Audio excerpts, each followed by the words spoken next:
بسم اللہ الرحمن الرحیم۔ آج ہم انشاءاللہ العزیز قربانی کے ایک ایسے ایپ کو ذکر کریں گے کہ جو قربانی کے وقت عام طور پر زیادہ پایا جاتا ہے کہ جب بڑے جانور کو بالخصوص ذبح کیا جاتا ہے تو اس وقت یہ ایپ تقریباً پایا جاتا ہے۔ وہ ایپ یہ ہے کہ اگر کوئی جانور اچھلا کھودا ذبح کرتے وقت یا ویسے ہی جس کی وجہ سے وہ عیب دار ہو گیا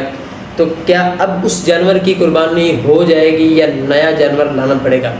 تو سب سے پہلے کہتے ہیں کہ اگر قربانی کرتے وقت جانور اچھلا کھودا جس کی وجہ سے عیب پیدا ہو گیا تو اب جو یہ عیب تھا وہ نقصان نہیں ہے، تو اس صورت میں اس جانور کی قربانی ہو جائے گی۔ اور اگر کہتے ہیں کہ اچھلنے کودنے سے وہ عیب پیدا ہو گیا لیکن فوری طور پہ وہ جانور پکڑ لیا گیا اور اس کو ذبح کر دیا گیا تو اس صورت میں بھی آپ کی قربانی ہو جائے گی۔ اب یہ آپ نے ذہن میں رکھنا ہے، بعض دفعہ ہوتا ہے کہ جب بندہ اونٹ کرتا ہے یا گائے جو بڑے جانور ہیں وہ ان کی قربانی کی جاتی ہے تو اس وقت یہ یعنی کہ جب چھری چلتی ہے تو بعض جانور اچھلنے کودنے لگتے ہیں،